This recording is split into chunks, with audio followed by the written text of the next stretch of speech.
Irak to kraj kontrastów. Wielu ludziom kojarzy się on głównie z wojną i terroryzmem. Jego zła sława jest wynikiem chaosu, trwającego już ponad 2 dekady.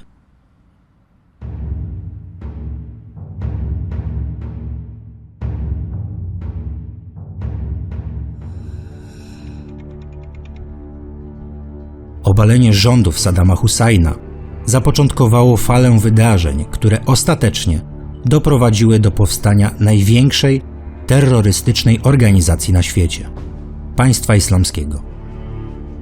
Dziś można jedynie snuć domysły, czy byłoby to możliwe, gdyby dyktator lub jakiś jego następca nadal był u władzy. A może byłoby znacznie gorzej. To pytania bez odpowiedzi, a naszym celem nie jest próba ich odnalezienia. Faktem jest, że na temat Iraku każdy ma jakieś wyobrażenia. Wiele z nich odbiega jednak od rzeczywistości. Cywilizacyjnie ten kraj jest bardzo podobny do Polski. Tej współczesnej, z nowoczesnymi samochodami, smartfonami i wszechobecną elektroniką. Oraz takiej z lat 90. Mnóstwo tu bazarów, na których można kupić podrabianą odzież z logo największych światowych marek, pirackie płyty kompaktowe czy tanie i słabej jakości przedmioty z Chin. Nie istnieje pojęcie prawa autorskiego, a zasada co nie jest zabronione, jest dozwolone zdaje się być dewizą większości Irakijczyków. Dosyć łatwo jest założyć własną działalność gospodarczą, dzięki czemu możemy pomagać ludziom w odbudowie ich miejsc pracy. Dlatego właśnie powstał projekt Dobra Praca, który wspiera rodziny w uniezależnianiu się od zewnętrznej pomocy. Na to oczywiście potrzebne są odpowiednie fundusze. Nie są one jednak tak wielkie, jak mogłoby się wydawać. Czasem wystarczą 2–3 tysiące dolarów, aby powstał nowy sklep, zakład lub warsztat. W Teleskow otworzyliśmy już 15 takich miejsc pracy. 16 jest w trakcie realizacji.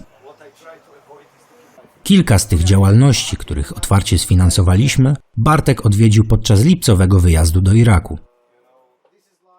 Część z nich powstało od zera.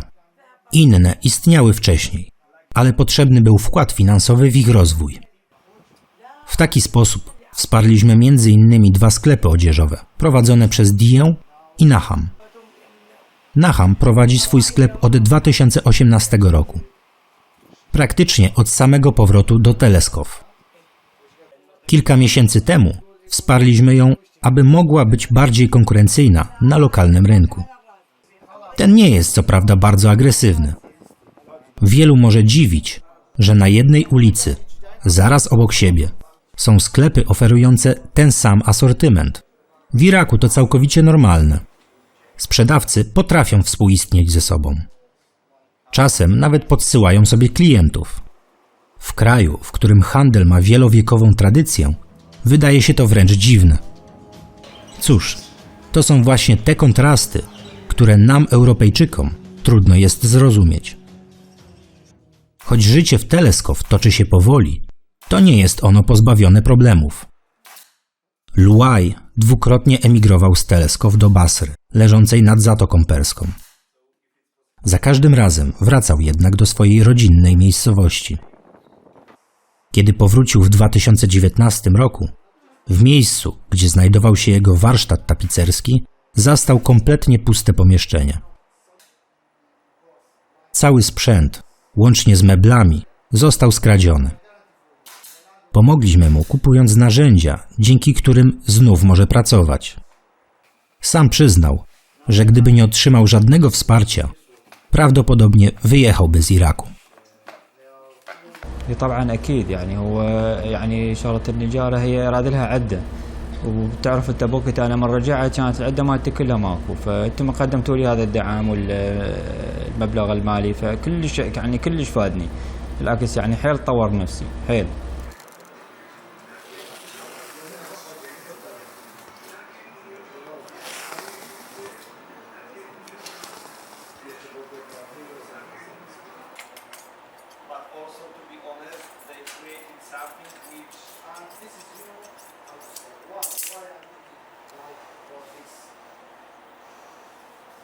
لو كان ما انه واحد قدم لك خاصة يعني خلينا نقول الشعب البولندي انه هاي المساعدة اللي دعمت محلك الوركشوب، كانت تفكر انه قلت تلسك ولا تطلع على الخارج؟ لا طبعا أطلع تطلع. أكيد.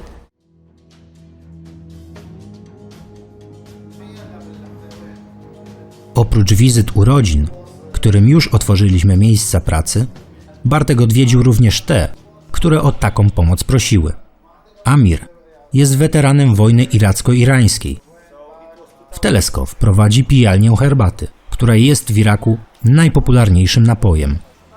Jego lokal nie jest jednak tylko zwykłym punktem gastronomicznym. To miejsce spotkań mieszkańców miasteczka, którzy przychodzą pograć tu w karty, domino czy tryk-traka. Jest to bardzo popularna gra na całym Bliskim Wschodzie, ale również w Gruzji i Armenii oraz Grecji i Bułgarii. Za nami widzimy tętniące życiem Teleskow, który jeszcze 5 lat temu, kiedy je pierwszy raz odwiedzałem, było linią frontu.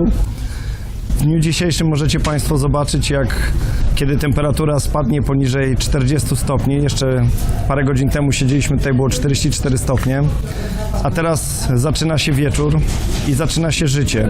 Ale żeby to życie mogło wrócić do normalności, muszą być spełnione choćby minimalne warunki.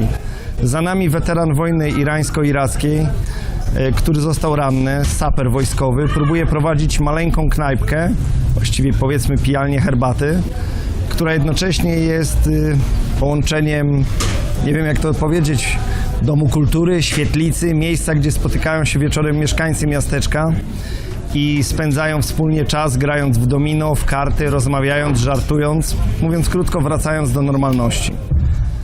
Zostaliśmy poproszeni o wsparcie w odnowieniu tego lokalu. Jego stan w chwili obecnej jest absolutnie dramatyczny pod każdym względem, czy to sanitarno-epidemiologicznym, czy pod względem instalacji elektrycznej, no w każdym możliwym aspekcie. Jeżeli uda nam się, pomożemy. Dlaczego? Dlatego, że to jest 7-osobowa rodzina, która swoją ciężką pracą odnowiła wtedy, na ile mogła po wojnie. Oni wrócili tutaj zaraz po wypędzeniu ISIS, tą, powiedzmy, restaurację czy pijalnię herbaty. No a w chwili obecnej próbują z niej żyć i mamy nadzieję, że zebrane w Polsce pieniądze pozwolą na wyremontowanie tego obiektu na tyle, żeby oni mogli z niego mieć większy dochód, a i ludzie, którzy tu przychodzą i spędzają czas, mogli zrobić to po prostu w lepszych warunkach.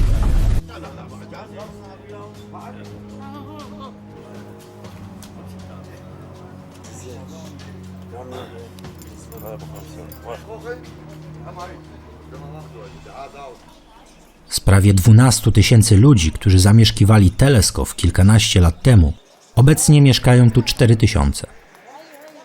Do miasteczka, które zostało wyzwolone z rąk ISIS w 2017 roku, do dziś powróciła zaledwie 1/3 mieszkańców. Część osób jest tu tylko przejściowo. Pochodzą z sąsiednich miejscowości, które nadal są w gruzach. Czekają na możliwość powrotu, na odbudowę swoich miast. Choć pewnie nie nastąpi to w najbliższym czasie. Niewielkie wsparcie może im pomóc rozpocząć życie od nowa. Oni wierzą, że wciąż mają na nie szansę.